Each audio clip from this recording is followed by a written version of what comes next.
નારદજીએ કહ્યું કે આ બધા જ તીર્થોમાં પરિભ્રમણ કરતો કરતો હું અહીંયા સુધી પહોંચ્યો છું.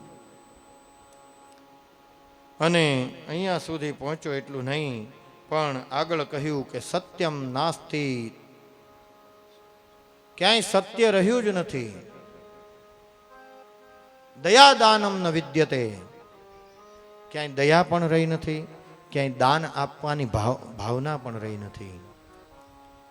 દાન ક્યારે આપે માણસ? તો કે આવા દિવ્ય મનોરથ મનની અંદર ઠાકોરજીની કૃપાથી આવે ત્યારે માણસ અવસર આવે ત્યારે દાન આપે. પણ એ અવસર ક્યારે આવે? તો કે ઠાકોરજીની કૃપા થાય અને ગત આત્માઓ જે દિવ્ય કર્મો કરીને ગયા છે, આ સત્કર્મોનો જ્યારે પ્રાદુર્ભાવ થાય ત્યારે માણસ પુણ્ય આપી શકે. નકર પડ્યું હોય ઘણું બધું, કમાણા ઘણું બધું હોય. ઘણી વાર તો એવું બને કે પછી એ બધું જ પડ્યું રહે, પાછળ કોઈ વારસદાર ન હોય, એટલે એ સંપત્તિ ગવર્મેન્ટમાં જમા થઈ જાય. બેંકમાં અકાઉન્ટ હોય, તેમાં કોઈ નોમિની ન હોય,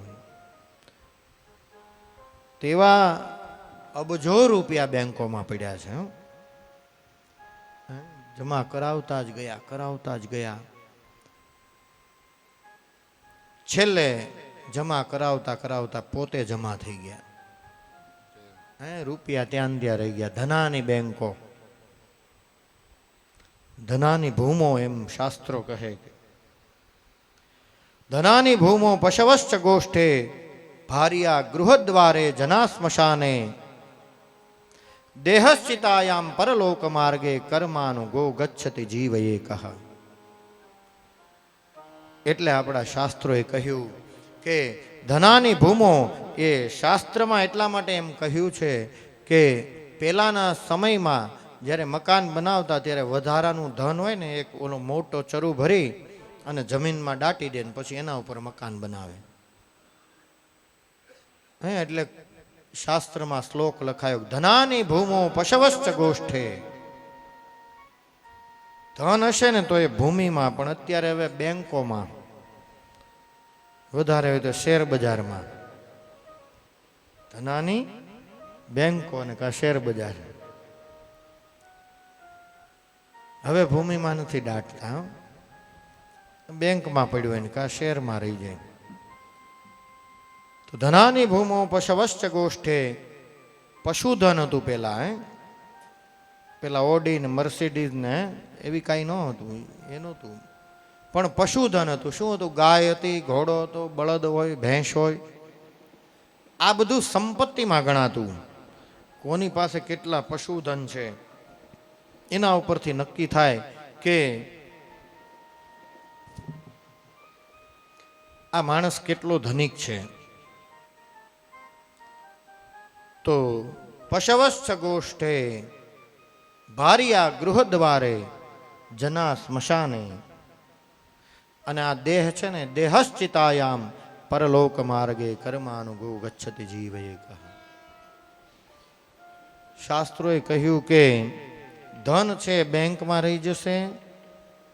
પશુ એટલે કે આપણે અત્યારના હિસાબે લઈએ તો વાહનો કે જે કાંઈ સંપત્તિ વૈભવ હશે એ બધું પોતપોતાના ઠેકાણે રહી જશે, પાર્કિંગમાં ને અહીંયા ને ત્યાં.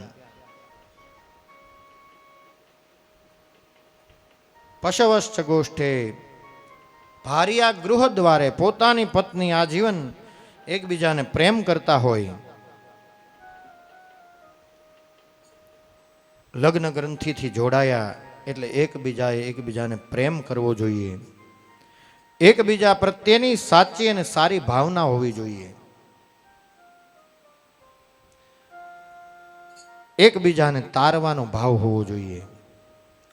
આનું નામ લગ્ન જીવન. અને એ લગ્ન જીવનમાં પણ આવું જો જીવન હોય તો એ દિવ્ય જીવન કહેવાય. તો અહીંયા ભાર્યા ગૃહ દ્વારે એકબીજાને આજીવન પ્રેમ કર્યો હોય, સાથે રહ્યા હોય, પરિવાર થયો હોય, છતાં પણ એ પત્ની પણ ક્યાં સુધી આવે? તો બોલે ઘરના દરવાજા સુધી. જના સ્મશાને, આપણા જે ચાહકો છે, આપણા નજીકના સગા વહાલાઓ છે, આ બધા ક્યાં સુધી આવે તો બોલે સ્મશાન સુધી.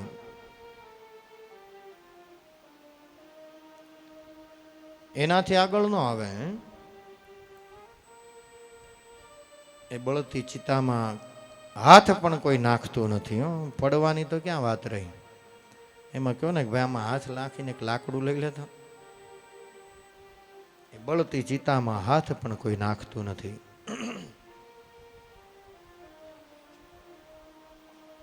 એ આગને તો શું, એ રાખને પણ કોઈ અડતું નથી.